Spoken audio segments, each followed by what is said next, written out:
Welcome to Healthy Skeptics. We're a sarcastic mom-daughter duo taking on life, wellness, and all the trends that make us roll our eyes. I'm Dr. Michele, the functional medicine practitioner who's been around long enough to spot the BS, and this is Kate, my slightly rebellious but highly skeptical co-host.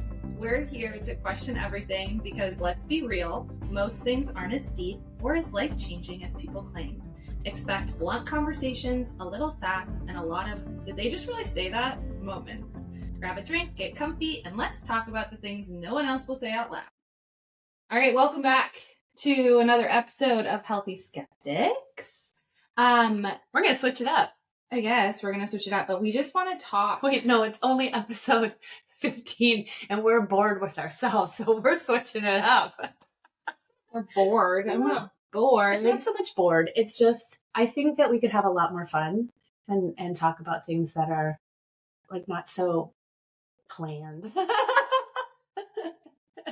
Not so planned. Not so planned. Yeah. So when we started this podcast, we were like, we have all of these behind the scenes conversations, whether it's like in the car or we're on a walk or bitching about something or a trend just came out or we want to just.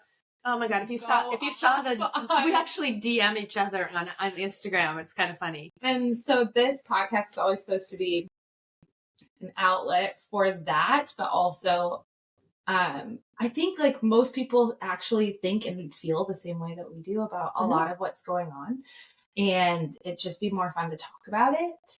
And instead of trying to I think we always will come back to a point of health. Always. I mean, whatever we talk about, it's always like, oh my gosh, can you believe this? And then why don't they know this? I mean, it's always our conversations, but it's not so much, we're going to pick a topic and we're going to deep dive and all that kind of stuff. We might. Well, I don't know. We'll see what happens. But it'll be off the cuff. It's not going to be planned. It's not going to be, hey, here's the outline. Let's follow it today. I don't want that anymore. We're not outline people. We were actually talking about this today where I was like, I don't know when I became this person, but most of my friends will label me as rebellious and or not a rule follower. And I said, welcome to my life, because my friends and at my age even still go, you don't follow the rules. Like if there's a rule, you're either going to figure out how to break it completely, just be done with it, or you're going to go around it. And I'm like, well, that's who I am. I don't see myself as rebellious, but I also just think a lot of things out there that people are doing are like, why? It's just dumb. And then you were like, well, welcome to my life. No, but actually I've never been like this. Well, you weren't a rule follower in a traditional sense. You did go to college, because, and I think the only reason you went is, but did I actually go to college? Because did you go to class? Show up? No. But I think I figured out the system. Yes. And that's what you like to do. You like to figure out. I know how to play the game. Well, that's what you like to figure out. So that I can do whatever the heck I want to do. Right. Yes. That is, I guess, not. It's a life skill. It's more rebellious. No, it's a total life skill. People will be jealous that you have that life skill. Yeah. Well, speaking of rules, you're in trouble though sometimes too. All the time. Literally all the time. Yeah. Okay. So this is one of our conversations from the other day. As I said, it was the funniest thing to me. There was a group of us that gathered. A friend of ours came back for a visit. She had moved away, and about, I think 15 or 16 of us got together for lunch, and we were all sitting around this big table. And I looked around after our food arrived. Every single woman. Of you? 16 of you. Yes. Okay. Everyone had a salad. I almost died, including myself, which was like, I don't typically eat salads going out. You eat salads all the time. No, I'll eat like a small salad after my meal because I hate that eat before my meal thing that Americans do. But I'll order salad and I push it aside a little bit and I'll eat it. I will eat it. I do love salads. I am a bunny. I know. But Mom, you literally talk about the different flavors of lettuce. I know, but I love the different flavors of lettuce. And how they each taste different. Have you never done that? You don't like dressing because it ruins the flavor of the lettuce. I don't know one other person that is like, the flavor of lettuce. So don't, you be like, oh, I can't believe I ordered a salad. No. Oh, you eat. No. I don't order a salad typically as my meal, as my whole meal. Like I'm not a salad girl. Okay. That's what I meant. You are a salad girl, but you're not a meal. You're not a. Typically, I would have a freaking burger, but that day, you are a burger girl. That day, I really wanted shrimp, and the only shrimp that was on the menu was tempura, which I didn't. I knew that all I was going to do was pick all the batter off and eat the shrimp out of the middle. Yes, really funny. So I was like, I don't want to order the tempura. Whatever, whatever, they're mine. I don't want to order tempura. I want, the shrimp that typically, like, it's usually just grilled shrimp that comes on a salad. Okay. First of all, it was blackened. It was awful. I had to pick all the blackening off. To your point. But my point was, I looked around the table and everybody had a salad. And the smallest version. And there are two sizes. Yeah. And we all had the small version, which I almost got the bigger one because I wanted more protein, but I'm like, I can always go home and eat something. So. Why did you think that? Well, because part of it is you're having conversations with people. So it's like, shoving in a big plate of lettuce. It's like I wanted a smaller version, because I was walking around talking to people, whatever. We weren't all just sitting. Everybody was in little groups. Do you think everybody thought that? Or do you think women just No, I think women order salads. And I think women especially order salads in front of other women. Look at me. I'm eating healthy. I'm going to keep my figure. I don't want to gain any weight. I mean, it's all the shit. Well, okay, whatever. That sounded a little old. No one says that anymore. I know. No one says that. No one talks about keeping their figure. No one wants the figure that they have. So instead of keeping a figure anymore, it's like, how do I change? What's really sad, what's really, really sad is that in the 50s, before Twiggy, before the 60s and Twiggy and the heroin look, which continued. That was the 90s. Well, no, I'm saying, but Twiggy started it in the 60s. 60s was the heroin chic? No, that was 90s. Sorry. It wasn't called heroin chic. It was just Twiggy. Okay. Twiggy was a model. Okay. That was her name. I know who Twiggy is. Okay. Well, it probably wasn't her name. Dear God, if her mother named her that. But Twiggy, that's where this started. But before that, like being full figured, as they called it, as the old Playtex bra commercials would call it, being full figured was a thing. Like men liked it, women liked it. Every woman that was skinny wanted. What was full figured? Because full figured, they would have called Marilyn Monroe full figured, and she was tiny. I don't know how big was she. She was small. She was a tiny. In my opinion, you see pictures and stuff of her. She was small. Look at her, like she had hips. Girl, she had a booty, but she had like her legs were tiny. Her upper body was small. Like she wasn't. So like full figured even when they were calling it full figured was still pretty small. Well, I think in the 40s and early 50s, the teeny tiny waist was the thing. Mm-hmm. Still a thing. Big boobs, big butt. Still a thing. Tiny waist. That's literally what it is now. But I'm just saying, but it's different now. It's different now. Okay. It's not the same. It's not, women weren't shamed for their size before. Before when? Before Look magazine and Twiggy in like 1960 something. Okay. So you could be different sizes. The hourglass figure is still like it's still perfection, right? But the hourglass could be a little bit larger than what we think of now. Do you know what I mean? So anyway, it was just funny to me that I sat there and I just went, we all have. Why did no one order actual food? I have talked about this at length. I know. With clients. I know. And with them. And I thought about that. You thought about it while everyone was ordering a salad? Well, I didn't really pay attention to what people ordered until everybody got their food and I went, Two things are happening here. One, there may be some social pressure. Mm-hmm. That like, why am I going to get a chicken breast and baked potatoes when everyone's ordering salad? We all feel that. Never bothers me.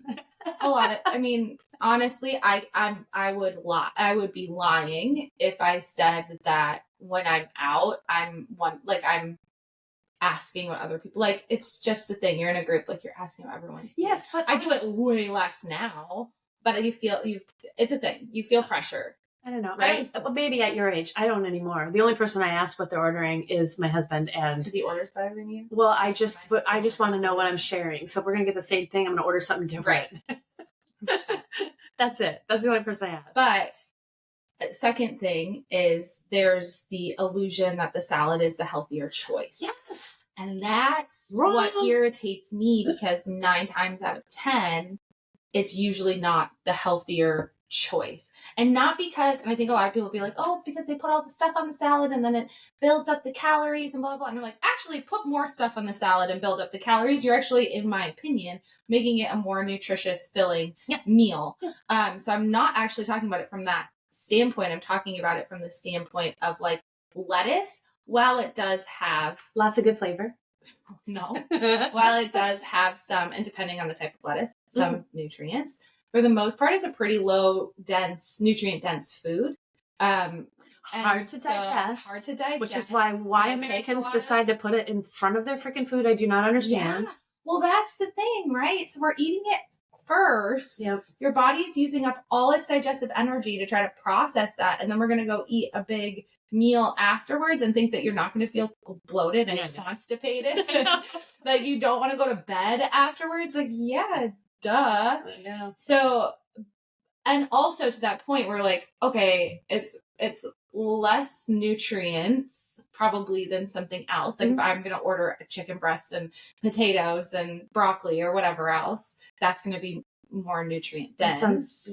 But you could get with like some gravy on it and some you're also, butter and sour cream. You're also going to feel more satisfied. Yeah, that meal is going to sustain you for 4 or 5 hours, which is optimal for blood sugar. That we have a whole it's called the MMC part of our digestive system, and it's essentially what moves our food through our digestive tract. It takes 4 hours to do it.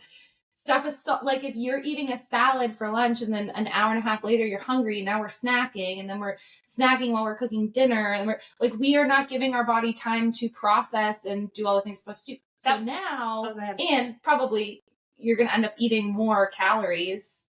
Well, that was kind of my question, was like, I would love to ask every single one of them how many of them car snacked later. Yeah. Like who's closet eating? Who's got the cookies in the closet? The closet is now the car, though. No one's eating in the closet anymore. I feel like people are snacking in the car. If I stop and I get something and I eat it quick in the car, you make sure you throw it away. No, you make sure you stop at a gas station and throw it away. That didn't happen. I know, exactly. Yeah. No.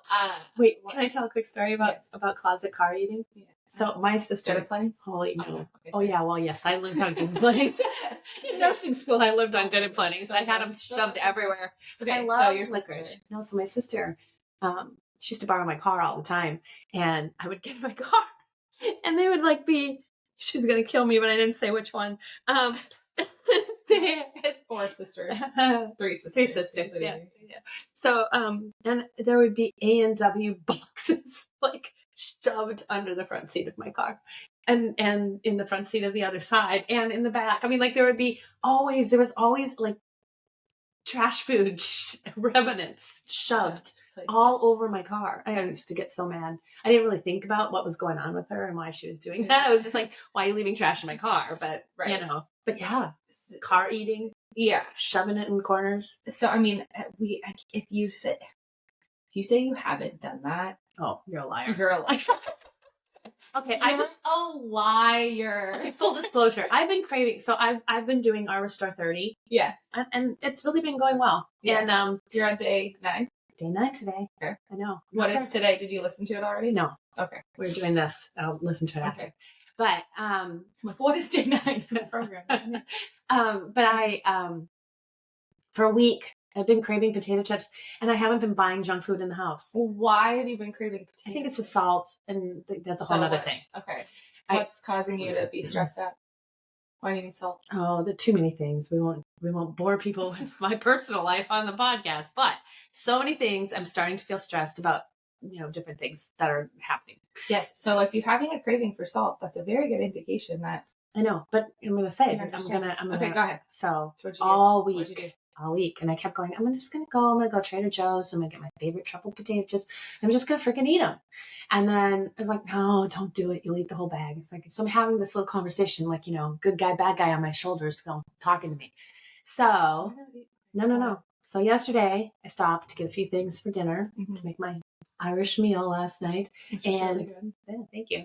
And they have a sale on the Siete new potato chips. Oh my God, the chili lime. Okay. Oh, you would love the chili lime because they're like your Trader Joe things. Bought the bag on my way home, ate half the bag, got home, shoved it into the trash can that was going out to the curb. So do you see, as a coach, I want to coach you through this situation. I'm just saying. I needed them. I should have done it. But do you see what happened? Yeah. Okay, so all week you're having a craving, and whatever the craving means, right? Yeah. So like, and I want everyone pay attention. It's an important coaching moment. You're having a craving all week for salt. Now, we can analyze that craving and we can go, okay, I know. stress. Yeah, you know why. I know. High stress. Yeah. Body's, craving that resource. Salt, sodium is a huge resource for your adrenal glands that are pumping out those stress hormones. So either you're depleted in those resources because you've been under stress, or you just need more. Okay. So we could go through let's make better choices. Let's have some salt in our water right away in the morning, which you can still do this, right? Yeah. Let's have adrenal cocktails. Yeah. Let's salt our food more, blah, blah, blah. Let's build up that resource. Right. But you're craving a potato chip. Okay. Oh yeah. Very specifically, but it has to be organic and have some flavor. Okay. Shut up. So instead of not labeling food as good, bad, whatever, which you were doing in your head. Yes, I was.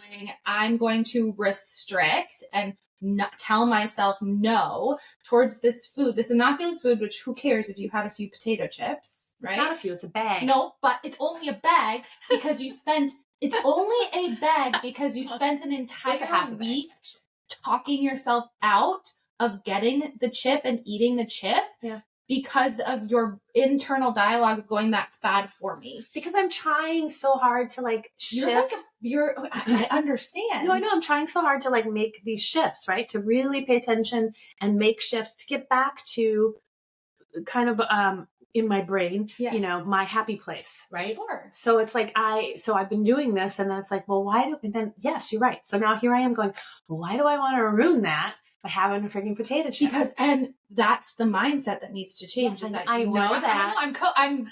Okay. So if you're these are the conversations that I have with my clients. I'm now coaching my mother here, my doctor mother who knows better.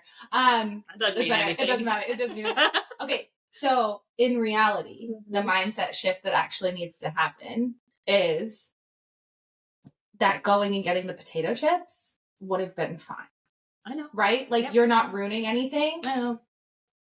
And the binging is what actually ruins. Yep. That ruins, if you want to say. But had you just gone and got a bag of potato, I'm craving potato chips. I'm going to go get the potato chips. I'm going to have a couple of potato chips. Now I feel fine. And tomorrow, if I want to eat a few more, I'll have a few more freaking potato chips. Have you ever had the Trader Joe's? It doesn't matter. Ones? Yes. People can't just eat one. Yes. It's Lay's potato chips. I'm not saying, but that's when you allow yourself permission, and in the same vein, it's the food isn't bad, that I'm not restricting myself from things, then guess what? They don't become this huge thing that you can't go get a bag and have some.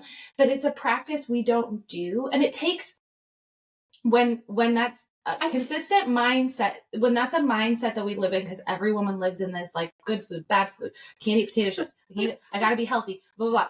It takes so long to unravel that till we get to the point where we can be around and allow food into our life. So let's say you would have done that and you just would have gone and got potato chips and had a few potato, that would have done nothing except for curb your craving, made you feel better.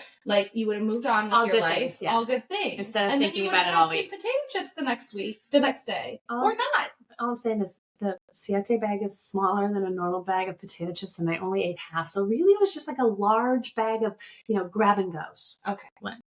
And you wouldn't have eaten it in the car, and you could have paired it with lunch. Or hey, I'm making this my lunch for myself, and I'm going to throw some potato chips on the plate because I want some potato chips. And now I'm eating it with a protein, which is going to be better for my blood sugar, for my satiety, blah blah blah blah blah blah blah blah blah.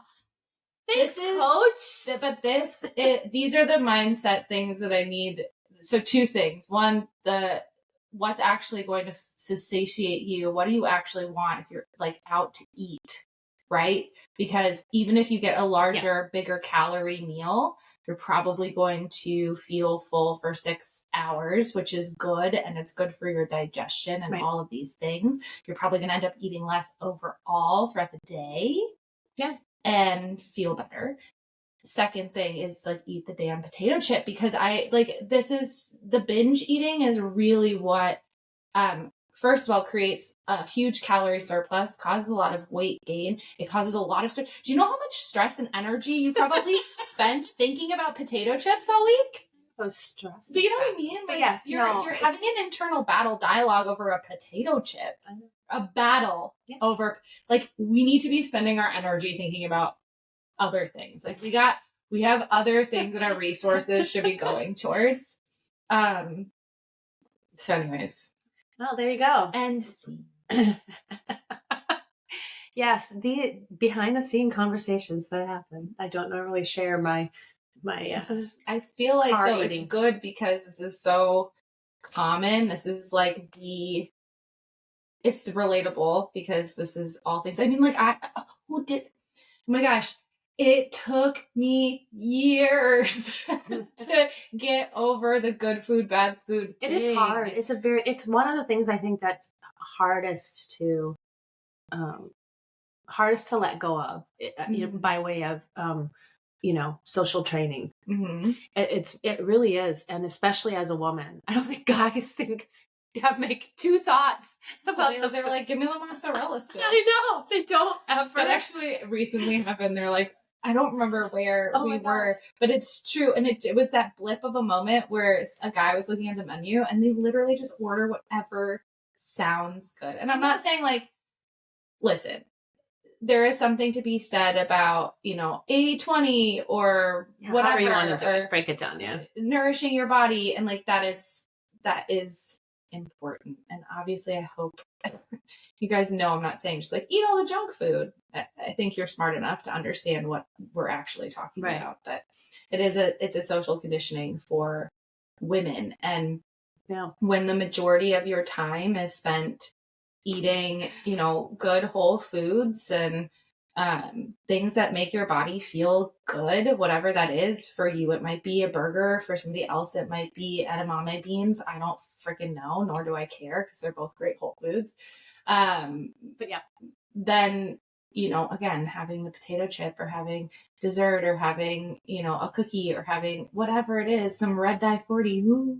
Oh, don't do it. Sorry. Say that. It's a whole nother podcast. Well, I'm just saying, like, we need to get over it. And I was somebody that spent so much time and I was the all carbs are bad person. Mm-hmm. Remember, like, this is a perfect example of this, where like carbs are so bad, chips are so bad, that so you have a potato chip, and let's say like a serving of potato chips. We're just gonna stand potato chips. I know, was like 150 calories. Like I think the Siete chips, like 17 chips, and it's like 150. So see, I didn't do that. Okay, well anyways. See, bad. I did it again. See? So let's say that. I was so in the like no carb chips bad. Although Siete chips would have fallen under a good, because they aren't they not grains? Well, not the potato chips. They have a potato chip line now, but the point is they're cooked in avocado oil, which right. Okay. Yeah. Whatever. Anyway, I love salt and vinegar so much. I still love salt and vinegar, but the almonds. They made the almonds. Do you remember this? Yes.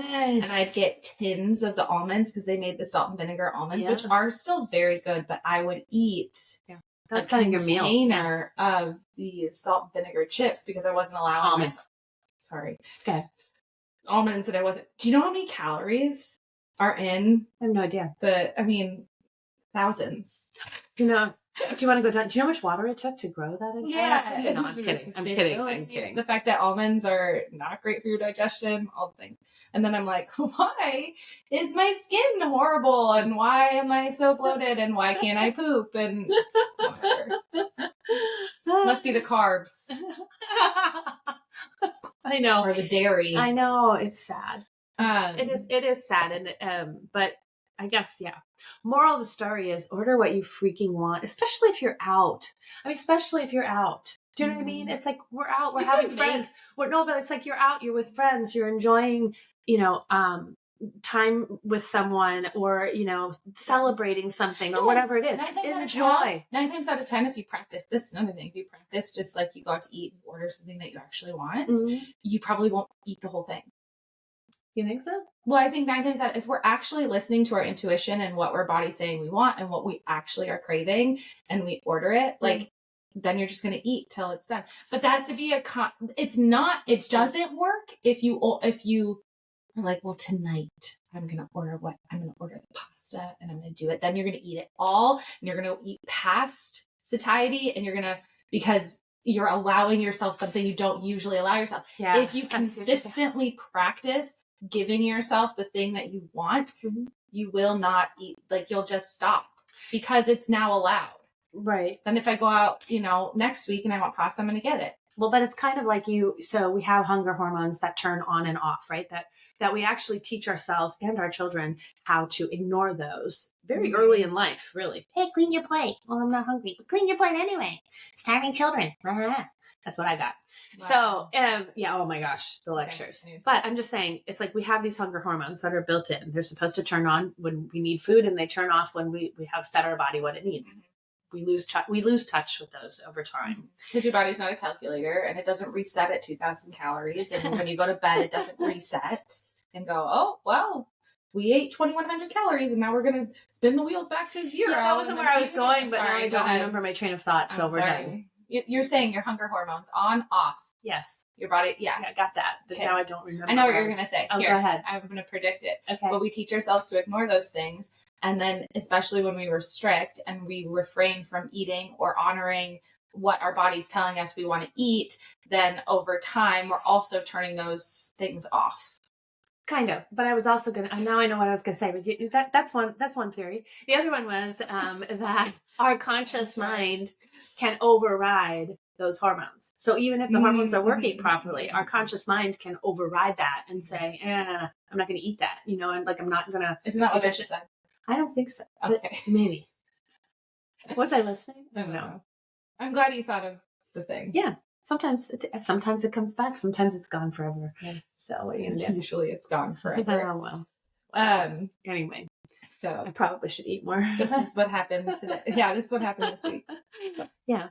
So anyway, hopefully you like the new format. You learned a little something along the way. It's a new format, but no, it's just a new type of conversation, and I think we enjoy this better. And it is, and it's like I think it's just I want to be more real. If we're going to have conversations, it's like, let's have conversations, not well, that's not on my outline, so I don't know that I want to say that. Yes, but to that vein too, like, I kind of would love for this podcast to be more of a two-way street.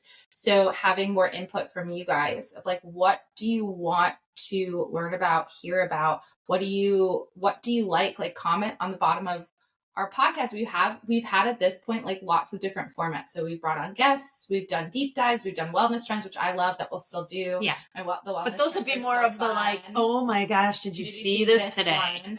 But comment, let us know what you like, what you don't like, what you're like, enjoying listening to. Questions. We like doing question and answers. So again, we're trying to figure this whole thing out too, and find the thing that is going to be valuable and fun. And we want to hear from you. So. Yeah. We want to we want to come along with you on your walks or your drives or all those kinds of things. We want to go, we want to listen to them, because I learned something, but it was fun. It wasn't boring. We learned that there's like 172 million podcasts out there. So yeah, anyway. It is insane. So, all right. We'll see you next time.